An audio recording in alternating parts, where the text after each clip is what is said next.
পৃথিবীতে সকল মুসলমানদের কাছে অন্যতম এক পবিত্র স্থান শ্রীলঙ্কার আদম পাহাড়।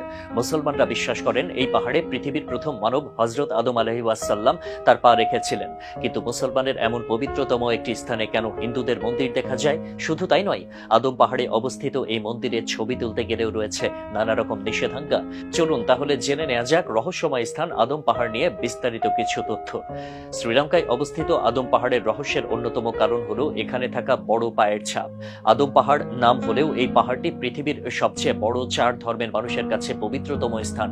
মুসলমানদের মতে এটি হযরত আদম আলাইহিস সালামের পায়ের ছাপ।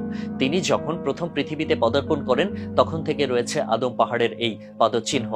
মুসলমানদের কাছে যেমন এই স্থানটি পবিত্র, তেমনি বৌদ্ধ, খ্রিস্টান এবং হিন্দুদের কাছেও পবিত্রতম স্থান আদম পাহাড়। পৃথিবীর অন্যতম রহস্যময় স্থানগুলোর মধ্যে আদম পাহাড় একটি।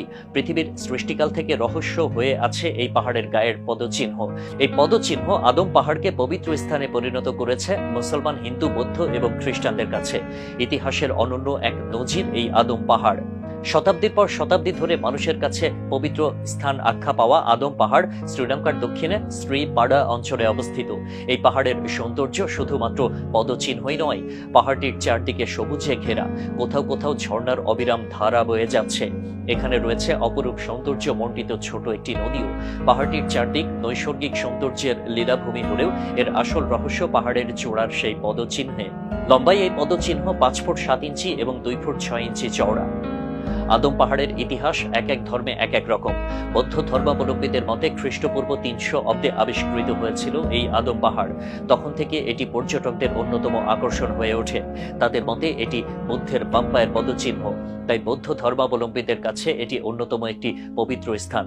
মুসলমানদের কাছে এটি হযরত আদম আলাইহিস সালামের পদচিহ্ন। মুসলমানদের মতে পৃথিবীর প্রথম মানব হযরত আদম আলাইহিস সালাম যখন পৃথিবীতে এসেছিলেন তখন শ্রীলঙ্কার এই আদম পাহাড়ে প্রথম পা রেখেছিলেন। তারপর থেকে এটি মুসলমানদের পবিত্রতম স্থানে পরিণত হয়েছে।